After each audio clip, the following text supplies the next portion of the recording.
अस्सलाम वालेकुम नाज़रीन, मैं हूं आपकी होस्ट एनी शाह और आप देख रहे हैं K21 न्यूज़ और हमारा शो हेल्थ 21 जो कि है ईसा लेबॉर्ट्री की जानिब से।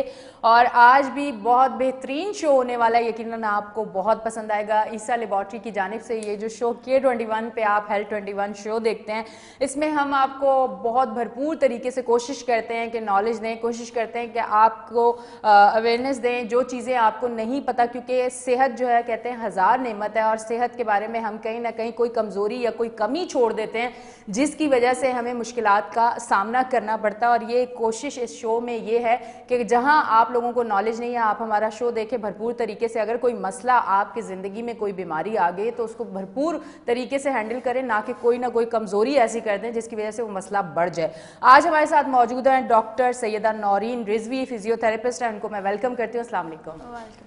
कैसी हैं आप? अल्हम्दुलिल्लाह, आप बताएं। मैं बिल्कुल ठीक ठाक। आप मुझे बताएं। अब मैं सबसे पहले सवाल ये करती हूँ कि कमर का दर्द आजकल लड़कियों को बहुत शदीद होता है और ऐसा होता है कि आपने ऑफिस गए, क्योंकि अक्सर अब लड़कियां जो हैं वो घर पे तो नहीं, अब तो ऑफिस या कॉलेज यूनिवर्सिटी घर में बैठने वाला तो सिस्टम ही नहीं, और अच्छी बात है, कोशिश करनी चाहिए अपने आप को कहीं ना कहीं मसरूफ़ रखें।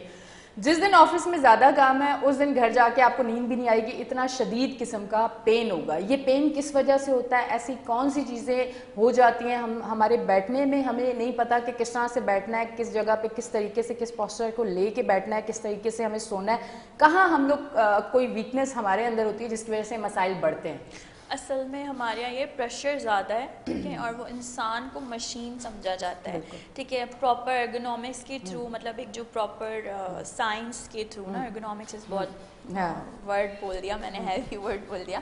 प्रॉपर एक अलाइनमेंट के थ्रू ना हमारे यहाँ कुछ भी नहीं होता, ना गाड़ियाँ होती हैं, ना हमारी ऑफिस चेयर्स होती हैं। और दूसरा, अगर आप ऑफिस अपना काम ले रहे हैं किसी बंदे से, तो एटलीस्ट उसको आप तो बेसिक फैसिलिटीज़ तो प्रोवाइड करें, वो भी प्रोवाइड नहीं की जा रही होती। मतलब वो अगर एक पेन में है तो वो स्टेयर्स चढ़ के आ रही हैं, और वो बैठी हुई हैं तो चेयर प्रॉपर नहीं है। तो ये सारे छोटे छोटे से इश्यूज़ हो जाते हैं।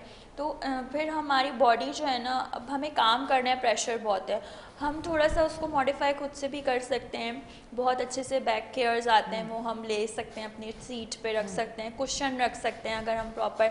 अच्छा, अगर हमारा पाँव जो है वो प्रॉपर, जैसे कुछ अगर हाइट कम है लड़कियों की और वो पाँव प्रॉपर नीचे, तो हम अपने जो है वो टोस पे ना बैठें, अपने पाँवों को ऐसे करके ना रखें, बजाय इसके इंस्टेंट कि हम जो है वो कोई भी बॉक्स हो गया कुछ, हम मतलब जैसे आजकल हैक्स बहुत दिखा रहे होते हैं ना, तो हम उनको भी थोड़ा फॉलो करके अपनी लाइफस्टाइल चेंज कर सकते हैं। ये तो हो गई लाइफस्टाइल की बात, पोस्चर की बात हो गई। बेसिक जो है ना वो हमारे पास न्यूट्रिएंट्स नहीं है, हमारी जो ग़िज़ा में है ना, वो हमारी जो बॉडी को चाहिए, जो ग़िज़ा से चाहिए, वो हमारे पास सब आर्टिफिशियल है। तो जो बेसिक चीज़ है ना वो हमारी बॉडी में समझे बचपन से ही नहीं है। तो ये भी एक बहुत बड़ा लैक है कि जिसकी वजह से अर्ली स्टेजेस में, इवन कि 12 to 13 ईयर्स की एजेस में टीनेजर बच्चियां बोल रही होती हैं कि हमारे बैक में दर्द हो रहा है, हमारे घुटनों में दर्द हो रहा है। ऑलरेडी वो फिज़िकली बिल्कुल नॉर्मल होती हैं, फिज़िकली अपीयरेंस उनकी अच्छी होती है, लाइफस्टाइल हेल्दी होता है, स्कूल गोइंग होती हैं, जो है वो उनका अच्छा लाइफस्टाइल होता है, उसके बावजूद उनको, तो ये सबसे बेसिक चीज़ जो है ना वो हमारी ग़िज़ा में जो कमी है ना, वो हमारी बॉडी फिर इस तरह दर्द की सूरत में सामने लाती है। ये सबसे बड़ा कॉज होता है। अच्छा, फिर अच्छा ये बताएं, यहाँ पे फिजियोथेरेपिस्ट का क्या किरदार है इस तकलीफ़ को कम करने के लिए? फिर किस तरह से आप लोग ट्रीटमेंट देती हैं, क्या करती हैं? और एक चीज़ मैं आपसे ज़रूर पूछना चाहूँगी, जो लड़कियाँ अनमैरिड हैं, फिजियोथेरेपी जब आप करवाते हो मैरिड और अनमैरिड के लिए कुछ कॉन्सेप्ट ऐसा है? क्योंकि अमूमन हम लोगों के यहाँ तो एक अलग देसी चीज़ें होती हैं ना कि भाई अनमैरिड लड़की है तो इसके इस तरह के ट्रीटमेंट नहीं होंगे, अनमैरिड लड़की है तो उसके लिए ये नहीं होगा, मैरिड लड़की है तो उसके लिए ये होगा। हमारे यहाँ तो कॉन्सेप्ट बड़े चेंज है ना, हम लोगों को अवेयरनेस नहीं है, तो इसलिए मैं आपसे पूछना चाहती हूँ। बिल्कुल, लैक ऑफ अवेयरनेस ज़्यादा है, हमें पता नहीं, मिथ्स भी है। अच्छा, ऐसा कुछ नहीं है, बस वो मैरिड में ये होता है कि अगर आपका सिजेरियन हुआ हुआ है तो 3 मंथ्स ही होता है कि जो हमारा पेट है ना उसकी 4 लेयर्स होती हैं। तो अगर सिजेरियन हुआ हुआ है और बैक एक के साथ आते हैं, यहाँ जो है स्पाइनल लगता है ना जब, तो वो पेशेंट में शियाटिका का पेन और कुन्निसा का पेन जो है ना वो आफ्टर डिलीवरी किसको ट्रिगर कर जाता है। अगर वो बहुत वर्स हो जाता है तो फिर कुछ एक्सरसाइजेज होती हैं जो इसमें पेट को दबा के एक्सरसाइज करनी होती है ताकि बैक को रिलीफ मिले। तो फिर हम वो एक्सरसाइजेस नहीं करते, बट वो भी जस्ट 3 मंथ्स के लिए प्रिवेंट होते हैं ना, कि हील होने में टाइम लगते हैं ना स्टिचेस को, वो वाली बात है। बाकी ये टोटली मिथ है कि आप जो है अनमैरिड और मैरिड ऐसा कुछ नहीं है, बल्कि अनमैरिड के पास जो है, जो मैं पर्सनली अपना एक्सपीरियंस, उनके पास कोई टेंशन नहीं है, वो किसी भी वक्त आके आराम से ट्रीटमेंट करवा सकते हैं। मैरिड के पास टेंशन बहुत है। मैरिड के पास सबसे बड़ा नहीं, मैं इस वक्त आऊंगी, इस वक्त नहीं आ सकती, मुझे थोड़ी सी रिस्ट्रिक्शंस है, तो ये अच्छी भी चीज़ है कि वो फॉलो कर रही है। तो मैं तो एक जस्ट जर्नल बात करी थी। तो अगर आप, ये बिल्कुल टोटली मिथ है, ऐसा कुछ भी नहीं है। आपको कोई भी पेन हो रहा है, आप आएँ, ट्रीटमेंट लें। अगर वो कुछ इशू है, जैसे कुछ नर्व इशू है या कोई डिजीज़ की तरफ है या फिर कोई इंजरी हो गई, तो उसका ट्रीटमेंट अलग होगा। जस्ट आपको बैक है, आपका लाइफस्टाइल अच्छा नहीं है, आप ऑफिस में 10-10 घंटा काम कर रहे हैं और झुक के आपने बिल्कुल अपने आँख बना लिया है, वो फिर हम उसको करेक्ट करवा देंगे कि आपने अपना लाइफस्टाइल ऐसे कर लें, ऐसे नहीं बैठें, ये नहीं पहने, हील्स नहीं पहने, अपना जॉगर्स पहने, थोड़ा सा वॉक करें, थोड़ी देर पे उठ के अपने टोस पे जो है वो उठ के खड़ी हो जाएं, थोड़ा सा वॉक करें, फिर बैठे। फ़ोन अगर आपके पास आ रहा है तो आप उसको थोड़ा सा सुन लें, फिर आके बैठें। तो ये सारा हम पूरा उनको ट्रीटमेंट प्लान उनको असिस्ट करने के बाद, उनसे पूछने के बाद कि बेसिकली आप ऐसा क्या करिए जो पेन इतना वर्स हो गया इस एज में, इस तरह से फिर हम उनको बता देते हैं कि आपने किस तरह से करना है।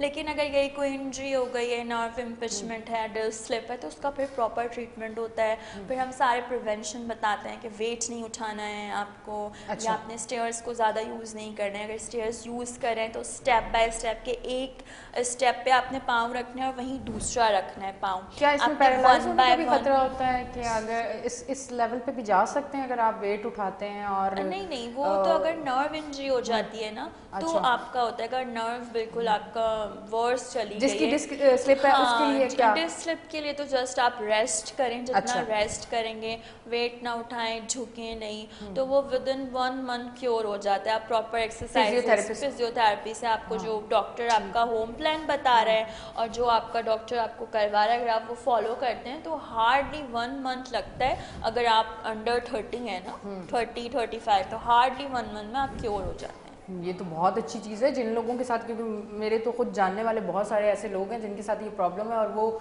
ये कहते हैं कि इसका तो कोई इलाज ही नहीं है। नहीं, कितनी अच्छी चीज़ है कि 1 महीना अगर आपकी एज लिमिट आपको बता दी है, फिर 1 महीना आप उसमें करें और इंशाल्लाह अपने थेरेपिस्ट की, अपने डॉक्टर की बात को भी तो सुने ना। जब वो आपको बता रहा है कि आपने ये नहीं करना है, ये आपके लिए कॉन्ट्रा इंडिकेटेड है, ये मना है, आपने ये करना है, तो आप उसको सुनेंगे तो जाहिर सी बात है ना, आप कैसे नहीं क्योर करेंगे।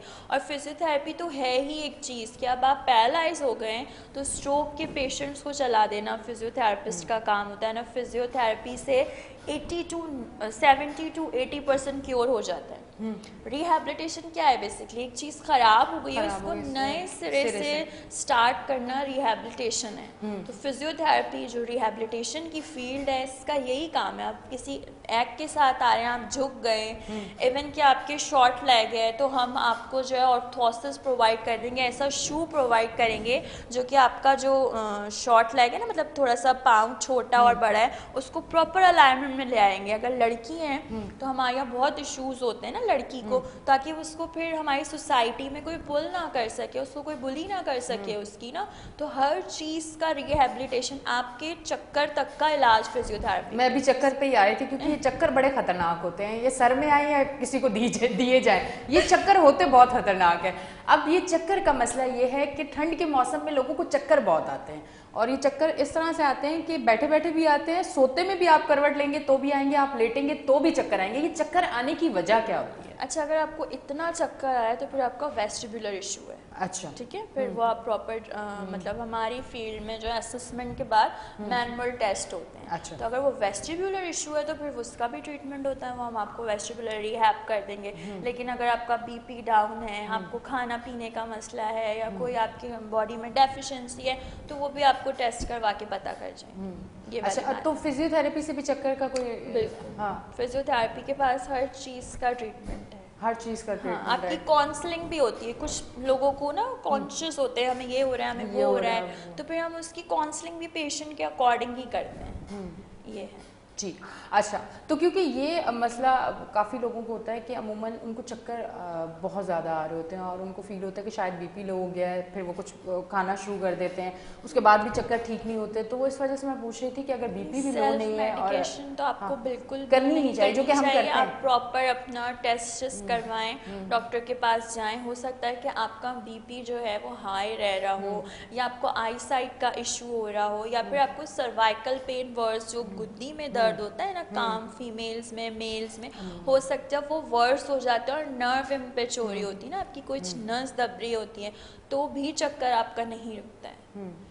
तो ये भी इशू हो सकता है, या आपके कान का मसला हो सकता है जो कंटिन्यूस चक्कर आता है। तो चक्कर के जो हैं वो मतलब आपको अगर इतनी ज़्यादा डिजीनेस हो रही है, आपकी बॉडी में डेफिशिएंसी हुई हुई है, या फिर आप जो है वो डिप्रेशन वाले फेस में हैं आजकल हमारी। हाँ, ये बहुत अच्छी आपने हाँ। बहुत अच्छी एक तार छेड़ दी, जिसमें मैं बड़ी खुश हुई हूँ कि इस पे आप ज़रूर बात करें, क्योंकि हर लड़का और लड़की, मैं सिर्फ ये नहीं कहूँगी कि ये औरत के लिए बात है, आप पूरे मुआशरे में आप इस टाइम डिप्रेशन सिर्फ एक किसी खास वजह से नहीं है, बहुत सारी चीज़ों से आप बहुत डिप्रेशन सारी में जाते हैं। अगर ये सोचा है कि कोई अगर किसी रिलेशन के टूटने पे डिप्रेशन में जाता है तो ऐसा नहीं है। अब जो जिस तरह से महंगाई है, लोग जॉबलेस हो रहे हैं, लोग परेशान हुए हैं, घर सिस्टम चल नहीं पा रहा, उस पर भी थोड़ा सा हम बात करते हैं। आपने चक्कर की बात की तो मैंने आपको रीजंस बताए थे किस किस वजह से आ सकता है। बहुत ज़्यादा हमारी सोसाइटी में कंपटीशन हो गया है, चाहे वो स्कूल के बच्चे हों, वो मैरिड वुमेन्स हों, बिल्कुल बहुत कंपटीशन हो गया। फिर ये सोशल मीडिया, जहाँ ये बहुत अच्छे हम अवेयर हो जाते हैं 1 मिनट में कि भाई यहाँ पे कुछ हालात ख़राब हैं, या यहाँ पे सेल लगी है,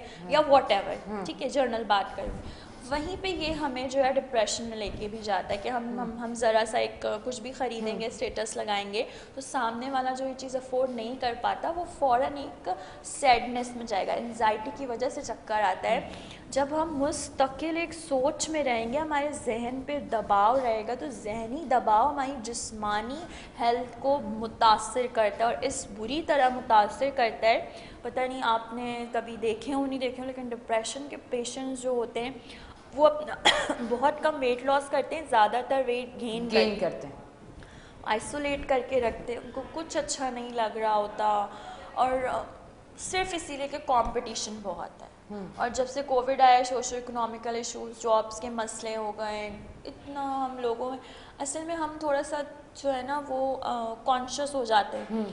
ठीक है, जैसे मैं हूँ, अगर मेरे सामने कोई पतली लड़की, मैं किसी और की क्यों बात करूँ, हाँ, मैं अपनी बात करूँगी, मैं सामने से कोई पतली, मुझे फ़ौरन कॉन्शियस हो जाऊँगी, यार मुझे मेरा तो ये वेट ड्रेस हाँ, अच्छा हाँ, नहीं लगेगा, या काश मैं इसकी तरह होती। तो हम अगर अपने क्योंकि हमारे यहाँ अवेयरनेस नहीं, शायद हमारा मुआशरा हमें ये सिखा रहा है कि आप में ये कमी है, बहुत कंपटीशन हो गया है, बजाय हमारी अच्छाइयों की वो हमारी कमियों को ट्रिगर करवाता है, हमें खुद से एहसास कमतरी का शिकार करवाता है। तो ये सारी चीज़ें, वरना आप अगर दुनिया भर में देखें तो वहाँ ऐसी कोई चीज़ नहीं। आप अगर बाहर कहीं जाएं तो आपको इतने मोटे मोटे लोग नज़र आएंगे, पर उनका कॉन्फिडेंस अगर आप चेक करें तो मैं कहती हूँ कि आला किस्म का वो अपनी ज़िंदगी इतनी बेहतरीन गुजारते हैं और किसी दूसरे को फ़र्क भी नहीं पड़ता।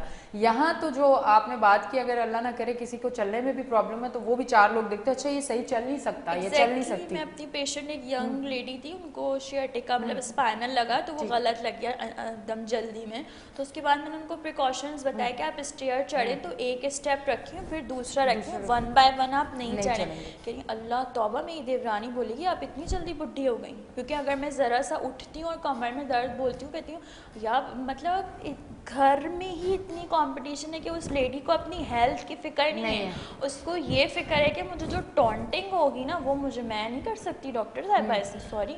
मैंने कहा अगर आप प्रिवेंशन की तरफ नहीं जाएंगी, एहतियात नहीं करेंगी, तो फिर आप क्योर की तरफ तो जा ही नहीं जा सकते। तो इस कदर प्रेशर है, इस कदर स्ट्रेस है हमारे माशरे में। मैं तो कहती हूँ कि ऐसा कुछ नया होना चाहिए फिजियोथेरेपी में कि हम ये नेगेटिविटी लोगों के अंदर से निकाल लें। असल में जो मुआशरा खूबसूरत, लोग अच्छे हो जाएंगे, कुछ ऐसा मैं कहती हूँ कि ऐसा कुछ आए कि ये नेगेटिविटी लोगों के अंदर से निकाल दी जाए। थोड़ा सा सोशल मीडिया पे अवेयरनेस कैंपेन्स चलने चाहिए। हम लोग भी बहुत काउंसिल करते हैं, बहुत यंग या जैसे जिन माओ के स्पेशल बच्चे होते हैं जी, उनको हम बहुत काउंसिल करते हैं कि अल्लाह की तरफ से है ये। हाँ। मेरे खुद घर में एक भाई डाउन सिंड्रोम है, तो हम लोगों ने दुनिया को नहीं देखा, हमने उसको आइसोलेट नहीं किया, हमने उसको हर जगह निकाला। बहुत अच्छी बात है। हमने उसको बहन की शादी पे वैसे ही शेरवानी बनवाई। अगर नॉर्मल भाई होता, जिद करता, नॉर्मल भाई, हम उसको हर वो चीज़ प्रोवाइड करते हैं। अगर ये बोल सकता और नॉर्मल होता तो जिद करके मांगता ना।